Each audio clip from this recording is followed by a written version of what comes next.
दनाना गांव के पास एक चिड़ी चांदी गांव है, दो गांव है, चिड़ी और चांदी। वो वैसे वेल नोन दोनों गांव से जाने जाते हैं नामों से, लेकिन चांदी अलग गांव है। उसमें ज्यादातर मुसलमान थे, तो मुसलमान पाकिस्तान जा रहे थे, तो मुसलमान तो चले गए। वो 2-3 दिन घरों में रहे थे, अपनी सुरक्षा करके चारों तरफ लठ ले खड़े रहे, कोई मार ना दे आके, घर से बाहर नहीं निकले। तो उन्होंने टट्टी पेशाब जो करे थे, वो एक जो टीन था घी का, घी डाला करते उसमें, वो टट्टी पेशाब उसमें डाल गए सारा और उसका लॉक ला दिया। और चलते समय वो निकल गए, वो तो चले गए जैसे तैसे। फिर आसपास के गांवों के लोग गए उसमें बचे हुए सामान को लूटने के लिए। एक दनाने गांव का भी एक व्यक्ति नए जूते पहन के और चला। उसका पिताजी कहने लगा, कहाँ चला तू? 17-18-20 साल का उम्र का था वो। कहने लगा, बाबू पिताजी बोल रहे ना, माल लूट के लाऊंगा। वो चांदी गांव में चला गया। तो उसने, क्योंकि उस समय थोड़ी शिष्टाचार अधिक था, वो एक घर में घुसने लगा तो खूब लिपया पोता बढ़िया सुथरा था, उन्हें जूती बाहर काट दी। अब प्रवेश कर गया घर में सामान ढूंढने के लिए। पीछे तो उन जूतिया ने कोई और पहन गया, वो नए जूते। उसने और तो कुछ पाया ना, उसने सोचा घी का टीन है 12 और लौक लाग रहा है। उन्हें उठाया, फट दे सिर पर दरिया और चल दिया पैदल। और 7-8 किलोमीटर है वहां से, चांदी गांव दनाना से। वो 7-8 किलोमीटर पहुंचा, इतने सूर्योदय होने वाला हो गया। उसका पिताजी उसने गली में बैठा पाया द्वार के सामने। जूते कहाँ तेरे? और वो गया, जब उसके पिता ने कहा था जूती ना खोइए, क्योंकि उसमें बड़ा गरीब समय था, जूते मुश्किल से बना करते। तो पिताजी ने जूतियां की चिंता थी, तेरी जूती कहाँ है? न बोला, बोल रहा है ना, जूती तो गई सो गई, माल ले रहा हूं, आजा। उन्हें भीतर जाके और कोठे में खोला, साड़ में रख दिया। बोला, जा बाबू दिखाऊंगा। पिताजी वो तोड़ा तुला तोड़ा, देखा उसमें गोबर गंध बड़ा, टट्टी पेशाब। मारे उसका बाबू ने, मारे उसके दुआ चढ़े, दुष्ट यूके ले उठा गया तू। अब उसने कोई गली में गिर देना, बार बार ना के कौन डालने दे, उन्हें ठा के सिर पे 2 किलोमीटर और डाल का बड़ी में जाके उन्हें गिरना मुश्किल हो गया, घर तो उठाना मुश्किल हो गया। तो यो सत्यार्थ प्रकाश वो चांदी वाला घी का 12 था। हरियाचार्य सिर पर ठाए अंडे थे। हरिदास ने इसका ताला खोल के दिखा दिया, इसमें माल तो देख लो के है, लेवल तो देसी घी का है, पर माल के ही दिखा दिया इनका। ये भी न की तो फूकना मुश्किल हो जाएगा।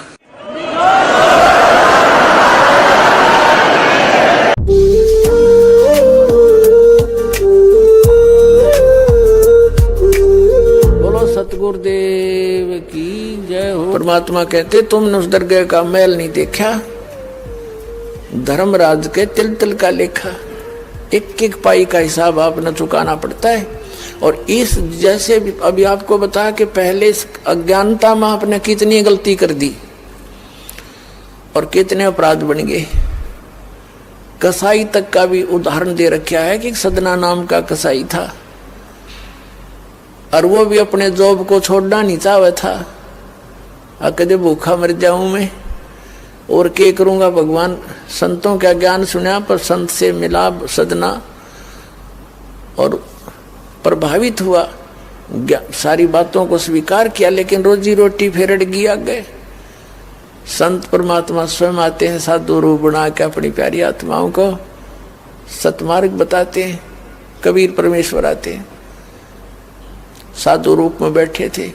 तो सदना कसाई ने सत्संग सुना, परमेश्वर जो संत रूप में आए हुए थे, कबीर जी बड़ा प्रभावित हुआ, अपने कर्मों की तरफ झांका और कहा, भगवान मैंने तो नाश कर दिया, क्या मेरा भी उद्धार हो सके गुरुदेव, हे महात्मा जी। तब संत ने कहा, संत रूप में परमात्मा विराजमान थे, कहने लगे, भाई आगे पाप करो ना और पिछले माफ हो जाएंगे, इस भक्ति साधन से मैं बताऊंगा। ऐसे जी को कर बात बनेगी और तो कोई साधन नहीं रोजी रोटी का। परमात्मा संत जी ने कहा, परमात्मा संत रूप में बैठे थे, बेटा पेट में भगवान न पाला तू, जब कौन रोटी लेकर जाया करता तेरी, कौन पहुंचाता था? और माँ के गर्भ से बाहर आते ही माँ के सतन में दूध दे दिया, उससे पहले दूध नहीं था, तो क्या अब वो तेरी संभाल नहीं करेगा?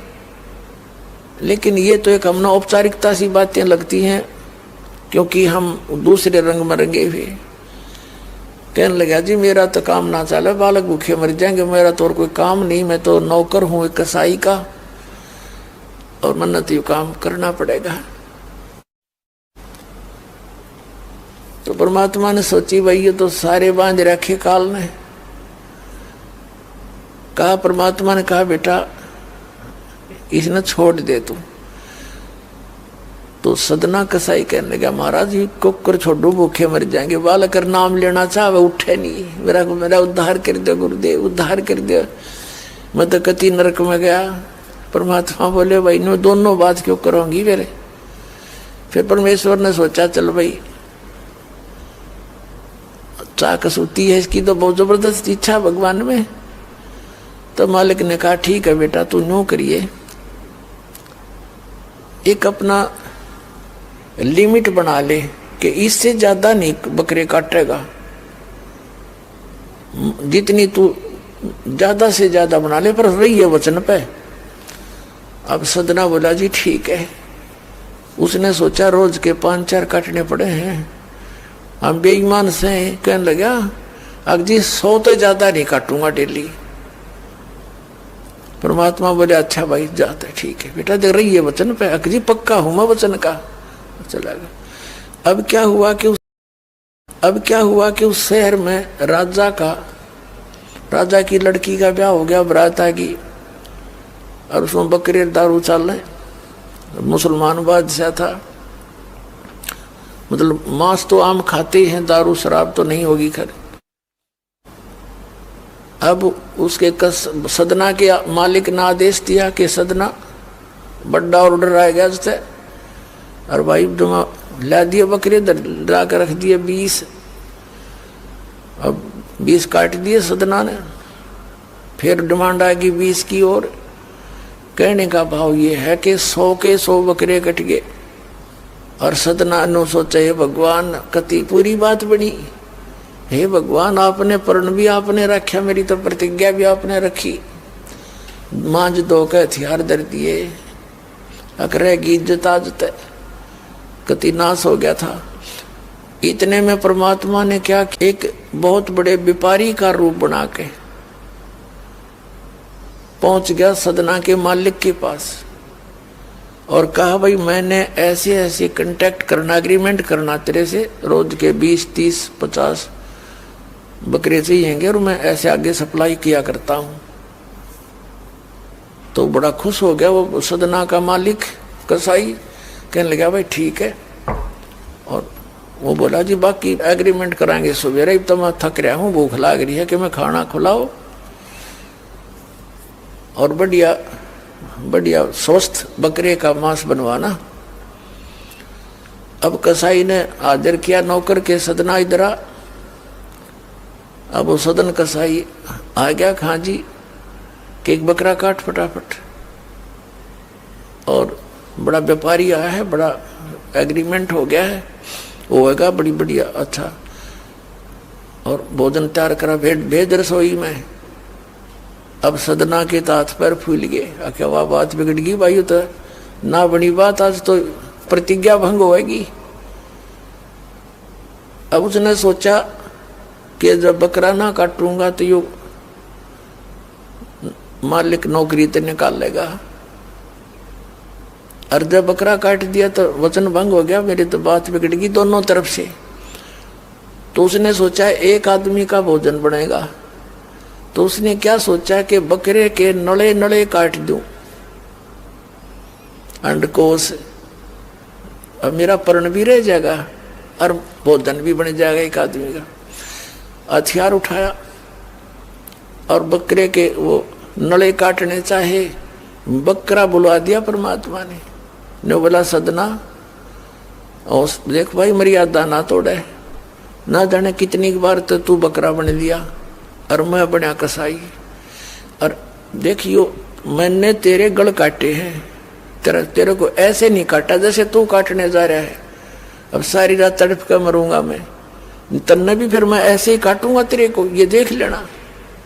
अब बकरा किस सदना किसके बकरे काट रहा था, हाथ मत कर छूट गई, कप्पा खड़ा खड़ा बकरा बोले ना कटर बैठ गया रोए।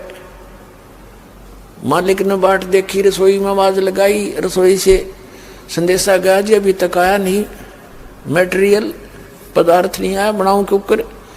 खुद मालिक गया, सदना से कहा कि सदना क्या करा तूने, काटा नहीं बकरा। मैं नहीं काटू मालिक, मैं नहीं काटू।